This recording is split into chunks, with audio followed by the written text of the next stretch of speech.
오늘 성막의 신비 17번째 시간입니다.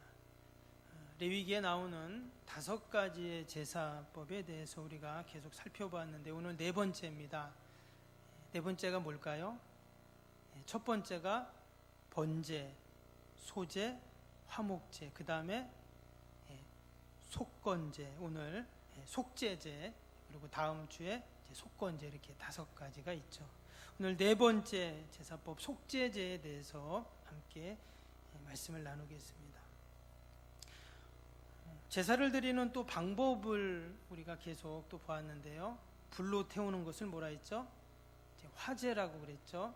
그 다음에 드려진 제물을 흔드는 것을 요제, 또 뒷다리를 들었다 놨다는 것을 거제, 그리고 포도주나 독주를 붓는 것을 전제, 이렇게 해서 제사 드리는 방법도 같이 얘기를 나눴습니다. 그런데 제사의 종류나 방법이나 공통적인 이 제사의 교훈이 있었습니다. 그것은 바로 죄인이 하나님 앞에 나아가기 위해서는 반드시 희생제물을 가지고 하나님 앞에 나아가야, 그리고 그 희생제물을 하나님께 드려야 하나님을 만날 수 있다, 그렇게 말씀을 나눴습니다.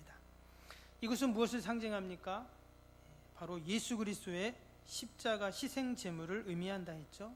그래서 우리가 예수님을 통하지 않고서는 하나님을 만날 수 없다. 십자가를 지나가진 않고는 그 희생 제물로 드려진 예수님이 없이는 결코 하나님을 만날 수 없다 하는 말씀을 나눴습니다. 때문에 우리가 이 한 시간도 우리가 하나님을 만나러 나왔는데, 하나님의 음성을 들으려고 나왔는데 무엇이 있어야 되죠? 희생제물이 있어야 되죠. 원래 희생제물은 내가 돼야 되는데, 나 대신 구약에는 동물이나 곡식이 되었고, 신약에는 지금은 나 대신 예수님이 되셨다. 그래서 우리가 예배 내내 누구를 생각해야 돼요? 예수님을 생각해야 돼요. 이 시간 어떤 사람을 생각하거나 또 세상의 것을 생각하는 것이 아니라 온통 이 시간은 예수님만 생각하는 좀 그런 시간이 되어야 할 줄로 믿습니다. 오늘 이제 속죄제에 대한 이제 말씀이 나오는데요. 그 속죄제는 이제 번제, 소제, 화목제에 대해서는 원래 성경에 보면 옛날부터 있었습니다. 그런데 이 속죄제와 이제 다음 주 할 속건제에 대해서는 모세가 시내산에 올라가서 하나님께 이제 계시를 받을 때, 그 제사법을 받을 때, 그때 하나님이 이제 말씀을 해주셨어요. 근데 번제 같은 거나 소제 같은 건 어때요? 그 전부터 하나님 앞에 제사를 드릴 때 있었던 제사법들이었습니다. 근데 이 속죄제 또 속건제는 처음에 나오는, 성경의 속죄제에 대해서 처음에 나오는 게 뭐냐면 출애굽기 29장이거든요. 출애굽기 20장에 모세가 시내산에 올라간 내용이 나오잖아요. 근데 속죄제에 대해서는 그 이후에 출애굽기 29장에 그렇게 나오게 됩니다. 그래서 이 속죄제는 이후에 나중에 속건제와 함께 세워진 그런 제사법이다라는 것입니다. 오늘 함께 읽었던 이 앞부분은, 특별히 레위기에 나온 이 앞부분은 제사장 위임식 때 이렇게 속죄제를 드렸던 그 내용이 나오는데요. 그 뒤편에 보면 쭉 보면 제사장뿐만 아니라 회중들, 또 지도자들, 또 평민들 쭉 그 이후에 어떻게 하면 속죄제를 드리는가에 대한 그런 말씀들이 나오게 됩니다. 속죄제는 말 그대로 어떤 제사일까요? 죄를 속하는 제사죠. 속죄를 하니까 속죄제니까 말 그대로 우리의 죄를 없애는 그런 죄입니다. 제사법입니다. 모든 제사가 사실 다 속죄의 의미가 있습니다. 그런데 특별히 속죄제라는 제사를 또 하나님이 말씀해 주셨다라는 것입니다. 그 이유가 무엇인가? 이 속죄제의 의미는요, 다른 말로는 정화제사라고도 말합니다. 이게 무슨 말이냐면, 죄를 짓게 되면 그 죄를 사해야 되잖아요. 근데 그 죄를 사했는데 여전히 나한테 오염이 되어 있다는 거예요. 그래서 그 오염된 것까지 어떻게 해요? 깨끗하게 없애야 된다는 것입니다. 그래서 번제도 드리고 속죄제도 드리고 이렇게 속죄제를 드렸다는 거예요. 그래서 이 속죄제의 규례에 대해서는 4장, 5장, 6장에 계속 기록이 나옵니다.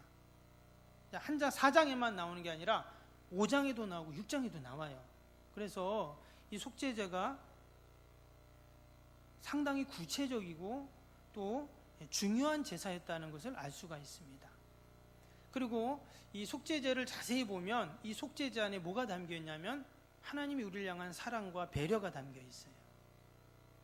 그래서 사람이 죄로 말미암아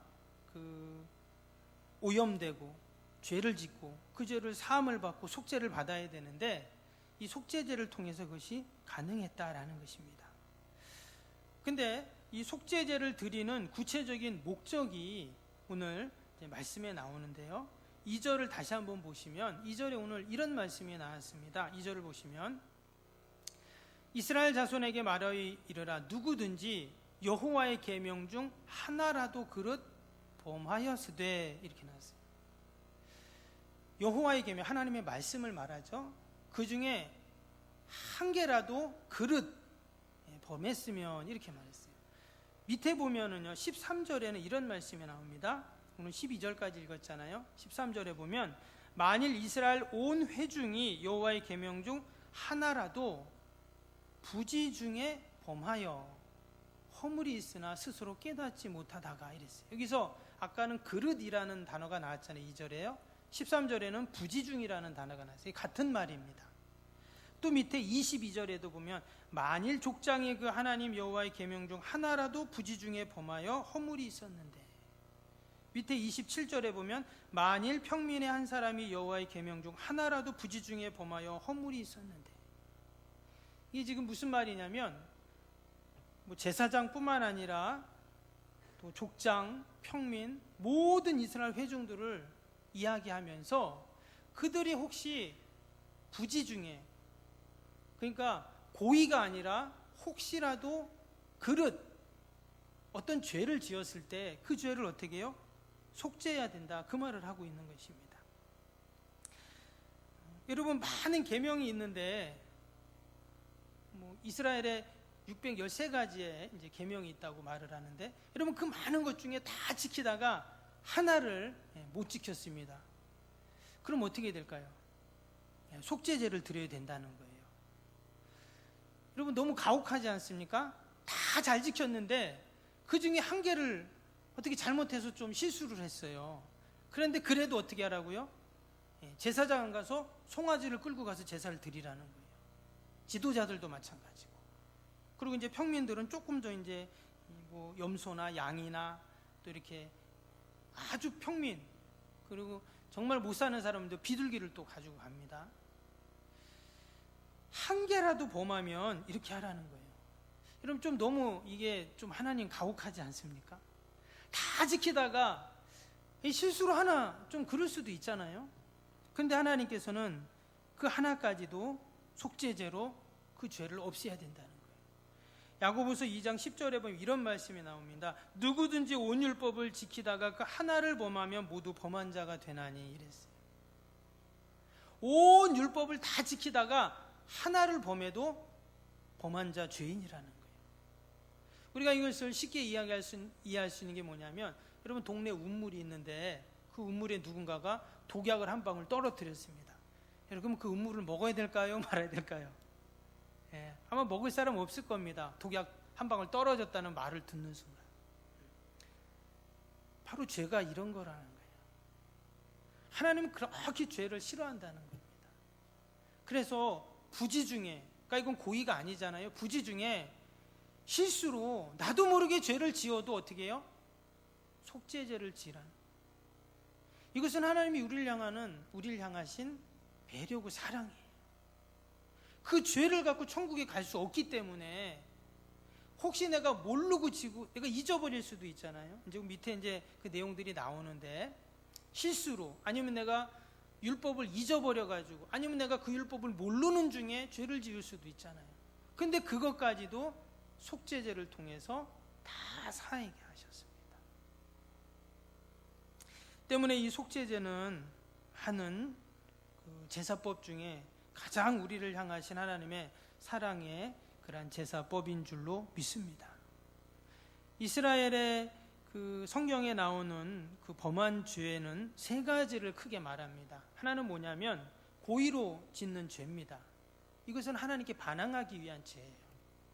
율법을 알고 있어요. 이렇게 하면 하나님께 죄를 짓는 거 알고 있는데도 고의로 짓는 그런 죄가 있다는 겁니다. 영어 성경에는 이 고의로 짓는 죄를 뭐라고 했냐면 건방진 죄 이렇게 기록을 해놨어요. 또 고압적인 죄 이렇게도 이제 기록을 해놨습니다. 즉 하나님을 비방하고 하나님을 무시하는 죄라는 거예요. 고의로 짓는 죄는. 예를 들면 어떤 거냐면 이스라엘 백성들이 여리고성을 무너뜨릴 때 여러분 그 무너뜨리고 그 다음에 이제 아이성을 갔잖아요. 근데 엄청나게 큰 성은 그냥 무너졌는데 아이성에서 첫 번째 패배를 합니다. 그 이유가 뭐였죠? 아간이 그 우상에게 드리는 그 이방 그 물건을 자기가 훔쳤잖아요. 숨겼잖아요. 결국 그는 아골골짜기에서 돌에 맞아 죽게 됩니다. 그런 하나님 앞에 고의로 짓는 죄는 사함을 받을 수가 없어요. 고라와 다단과 아비람의 죄도 마찬가지였죠. 하나님이 세워주신 그 모세와 아론의 리더십을 그들이 반기를 들었어요. 반항을 했습니다. 그래서 하나님께서 땅이 갈라져 갖고 그 모든 가족들을 다 삼켜버리는 그런 무시무시한 일들이 일어나게 되죠. 또 아론의 두 아들이었던 나답과 아비후도 마찬가지입니다. 하나님이 이렇게 해라 정하신 그것으로 분향을 해야 되는데 다른 향으로 분향을 했어요. 그들은 제사장들이었기 때문에 그걸 알고 있었거든요. 근데 이제 귀찮으니까 아무거나 한 거예요. 결국 어떻게 됩니까? 그들도 결국 다 불에 타 죽게 되는 것이죠. 이처럼 하나님 앞에 고의로 짓는 죄는 살 방법이 없습니다. 그 신약에 보면 그 아나니아 삽비라도 마찬가지죠. 공동체 앞에서 거짓을 이야기하고 그 속인 죄, 특별히 물질에 대해서 그들도 사함을 받지 못하고 그 자리에서 죽게 되잖아요. 그래서 하나님 앞에 고의로 짓는 죄는 살 방법이 없어요. 그런데 또 이런 게 있죠. 죄를 짓긴 졌는데 하나님께 반항할 의도로 짓는 죄가 아니에요. 그런 거 있잖아요. 분명히 죄는 지었는데 그 죄가 하나님께 반항을 하거나 대적하려고 지은 이제 그런 죄는 아니에요. 예를 들면은 율법을 몰라서 짓는 죄가 있을 수가 있어요. 그렇죠? 내가 말씀을 알았으면 안 지었을 텐데 하나님 이거 하지 말라 그랬으니까 안 하면 되는데 그걸 모르는 사람은 죄를 지을 수 있겠죠. 또 하나님의 말씀을 알았지만 또 순간적으로 잊어버릴 수도 있잖아요. 그렇게 해서 죄를 짓는 경우도 있거든요. 그럴 때는 어떻게 하라는 거예요? 그럴 때는 하나님 앞에 이런 속죄 죄를 드리라는 것이죠. 근데 또 한 가지는 뭐냐면 어떤 죄를 범하는 경우냐면 말 그대로 지금 그릇 죄를 지은 거예요. 부지 중에 죄를 지은 것입니다. 그러니까 아주 우발적으로 죄를 지을 수가 있어요. 성경에 뭐가 나왔냐면 두 사람이 산에 나무를 하러 갔습니다. 근데 나무를 한참 하고 있는데 옆에 있는 사람이 나무 도끼질을 하다가 갑자기 그 자루에서 도끼가 확 빠져갖고 옆 사람 머리에 딱 맞아갖고 죽은 거예요. 그럼 어떻게 해야 됩니까? 살인죄잖아요. 근데 죽이려고 해서 죽인 건 아니었잖아요. 말 그대로 우발적인 사고였죠. 그럼 그런 사람은 어떻게 해야 됩니까? 속죄죄를 드리라는 거예요. 그래서 하나님께서 이 속죄죄를 통해서 그 죄가 사함을 받고 하나님의 용서를 경험하는 그러한 은혜의 제사가 바로 이 속죄죄였다라는 것을 말씀하고 있습니다. 근데 우리가 이 말씀을 통해서 한 가지 기억할 게 있습니다. 이게 뭐냐? 우리가 늘 하나님 앞에 나와서 속죄의 기도를 하죠. 우리는 회개의 기도 이렇게 말하는데 구약으로 치면은 속죄의 기도입니다. 여러분 우리가 왜 회개 기도를 해야 될까요? 나는 뭐 별로 잘못한 것도 없는 것 같은데 왜 내가 매일 회개 기도를 해야 되지? 그렇지 않다는 거예요. 오늘 이 속죄죄를 보면 어떻습니까? 부지 중에 우발적으로 그릇 지을 수 있는 죄가 있다는 것입니다. 그래서 우리는 늘 하나님 앞에 나와서 어떻게 해요? 회개 기도를 하는 거죠. 뭐 감사 기도도 하고 또 우리가 간구의 기도도 하지만 여러분 우리가 늘 하나님 앞에 나와서 어떻게 해야 돼요? 하나님 용서해 주세요. 그렇게 기도하는 거죠. 그래서 제가 이제 초신자들 처음에 교회 오신 분들 기도를 가르칠 때 손가락을 이렇게 해서 가르칩니다. 5가지. 첫 번째 뭐예요? 하나님 아버지 감사합니다. 용서해 주세요. 도와주세요. 예수님의 이름으로 기도합니다. 이 5가지가 우리의 기도에 들어가면 되거든요. 한번 해볼까요? 첫 번째 한번 해보세요. 하나님 아버지 감사합니다. 용서해 주세요. 그 다음에 도와주세요. 예수님의 이름으로 기도합니다. 예. 안 하는 분들은 시켜볼까요? 예. 우리가 이렇게 5가지를 늘 기억하고 기도하면 그럼 됩니다. 우리 기도가 그렇게 하면 돼요. 근데 보면 늘 뭘 한다고요? 속죄의 기도, 회개의 기도를 해야 된다는 거예요. 나도 모르는 사이에 범죄하고 또 나도 모르는 사이에 죄를 지을 수도 있죠. 저도 오늘 죄를 지었습니다. 지으려고 지은 게 아니라 이렇게 가다가 그 아이들이 이제 학교 이렇게 데려다 주는데 가다가 이렇게 신호를 지나가는데 지나가는 중에 신호가 바뀌었어요. 그럼 어떻게 된 거예요? 제가 교통신호를 안 지킨 거잖아요. 법을 어긴 거잖아요. 그러면 죄를 진 거잖아요. 그럼 어떻게 해야 돼요? 일부러 그런 건 아니지만 하다 보니까 실수로 그렇게 한 거죠. 그러면 하나님 앞에 회개 기도를 하라는 거죠. 근데 우리의 삶 속에 이런 게 많습니다, 여러분. 그래서 이 속죄제는 어때요? 우리에게 하나님께서 배려해 주신 사랑의 제도이다, 제사법이다라는 것을 우리가 알 수가 있죠. 근데 여러분 이처럼 우리가 죄에 대한 고백을 하고 용서를 구하고 또 하나님의 사지의 은총을 덧입고 여러분 이런 모든 일이 어디서 일어날까요? 구약에서는 제사 드리는 그 현장에서 일어나죠. 지금은 예배 현장에서 일어나는 겁니다. 때문에 우리가 이 예배의 자리에서 거룩해질 수 있고 하나님의 용서와 또 죄사함에 대한 확신을 갖고 우리가 거룩해질 수가 있죠. 때문에 예배가 너무 중요합니다. 예배를 소홀히 여긴다. 그럼 우리는 영원히 죄인일 수밖에 없는 것이죠. 그런데 우리가 늘 예배 자리에 있다면 어때요? 혹이라도 내가 죄를 지었더라도 내가 부지 중에 그릇 죄를 지은 것까지도 내가 예배 자리에 있다면 어때요? 하나님께 용서를 받을 수가 있는 것이죠. 그래서 여러분 지금 레위기에서 또 구약에서 이 제사법을 그렇게 강조하는 이유가 그겁니다.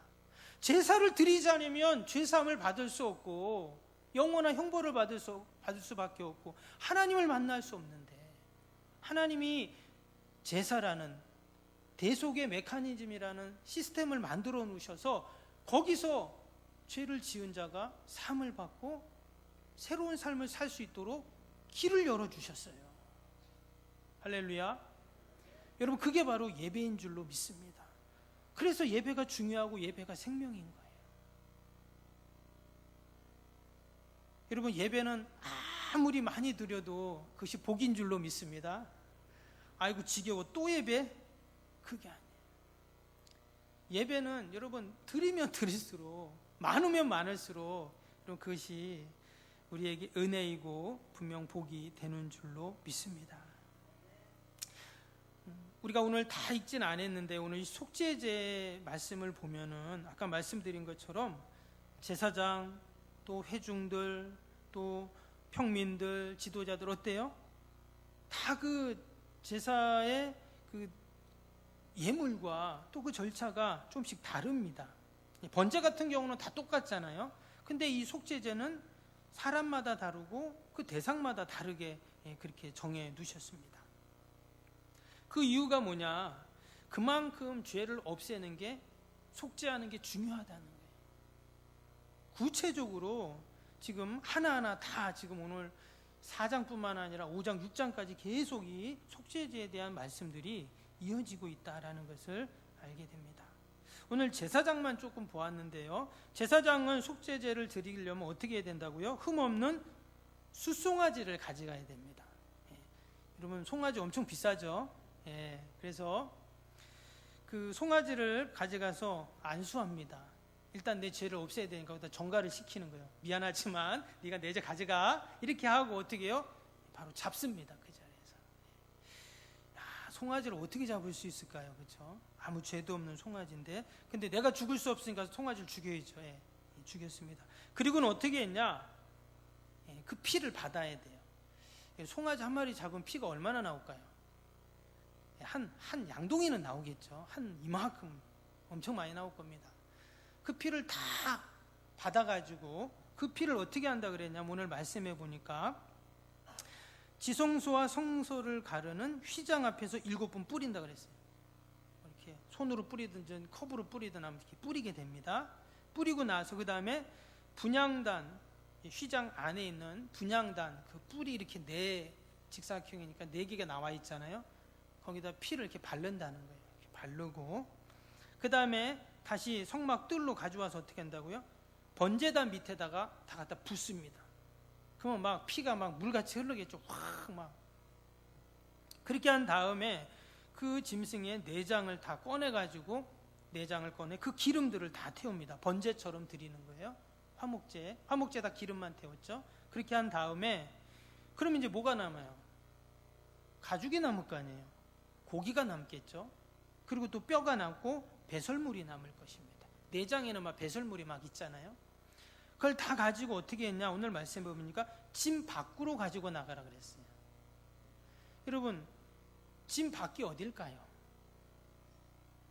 지금 이스라엘 백성들이 나중에 그들이 이제 그 가나안에 들어가서는 조금 다르지만 지금 그들이 광야에 있을 때 이 속죄제를 드리게 되면 어떻게 해야 되냐면 여러분 성막은 가운데 있죠.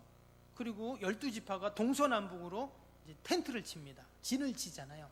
그럼 진 밖은 어딜까요? 텐트 친 맨 끝에가 진 밖이잖아요. 그러면 학자들이 대충 계산을 해봤는데 성막에서 진 밖에까지 거리가 얼마나 되냐면 7km입니다. 그러니까 그 지금 송아지 고기를 들고 7km 가야 돼요. 그 뼈 다 들고 7km까지 가가지고 거기 가서 다 태워버리라는 거예요. 그럼 이거 얼마나 이 죄를 용서받는 것이 결코 쉬운 게 아닙니다. 죄로 오염된 몸을 깨끗하게 씻고 그 오염을 제거하는 게 쉽지 않다는 거예요. 그 먼 진밖까지 가가지고 그 오물과 그 짐승의 모든 것들을 가지고 가서 그 진밖에 가서 태워버려야 돼요. 그래야 죄가 없어진다는 거예요. 이스라엘 온 회중의 죄도 마찬가지입니다. 그리고 지도자들, 장로들의 죄도 마찬가지입니다. 족장들은 이제 순념소로 그렇게 하라고 했는데 그들도 마찬가지예요. 여러분, 죄를 없애는 게 이렇게 어려워요. 그런데 예수님께서 십자가에서 죽으심으로 여러분 단번에 우리의 죄가 다 사해졌는 줄로 믿습니다. 그러나 예수님이 십자가에서 죽으신 그 죄는 무시무시한 죄였죠. 우리의 죄를 없애기 위해서 예수님이 당하신 고난이라는 것은 지금 짐밖에 7kg 짐승 그 들어온 거 가지고 가는 거하고는 비교할 수 없이 힘들고 고통스러운 것이었다는 거예요.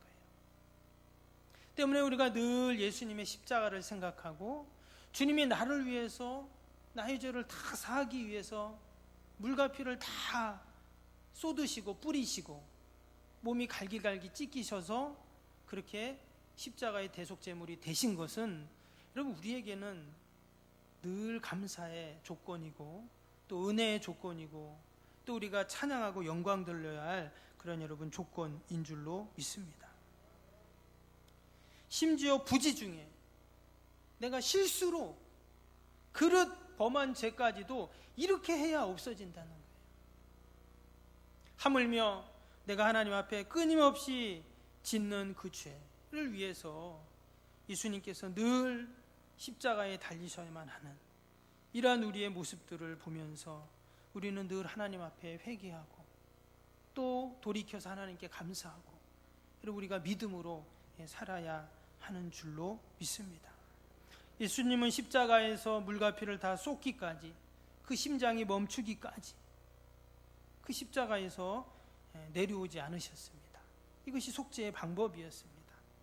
때문에 우리는 십자가를 생각할 때마다 나는 무슨 별로 죄 없는데 의인이라고 말할 사람은 아무도 없는 거예요.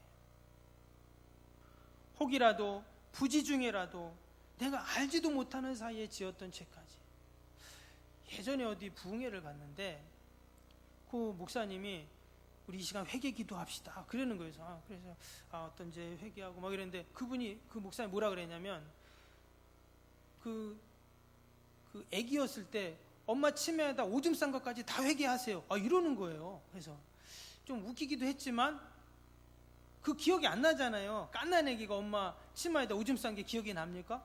그것까지 회개해야 된다는 거예요. 근데 정말 내가 알지 못하는 사이에 지었던 죄도 있잖아요. 그렇죠? 죄 아니라고 생각한 것도 있잖아요. 근데 하나님의 기준대로 보면 죄라는 거예요. 그래서 우리는 이 속죄제 앞에서 하나님 앞에서 의인인 사람은 아무도 없다는 것이죠. 때문에 우리가 늘 있어야 할 자리는 어디일까요? 예배 자리입니다. 하나님의 사죄의 은총을 기다리고 그 사죄의 확신을 갖고 살 수 있는 그 현장이 바로 예배의 현장이기 때문에 그렇습니다. 저와 여러분이 늘 이 속죄제를 생각하면서 감사하고 또 변함없이 나는 죄인인데 하나님이 나를 의인으로 인정해 주셔서 늘 내가 이처럼 감사하게 살 수 있는 것, 그럼 이것을 우리가 감사하고 찬양하는 저와 여러분이 되시기를 주님의 이름으로 축복합니다.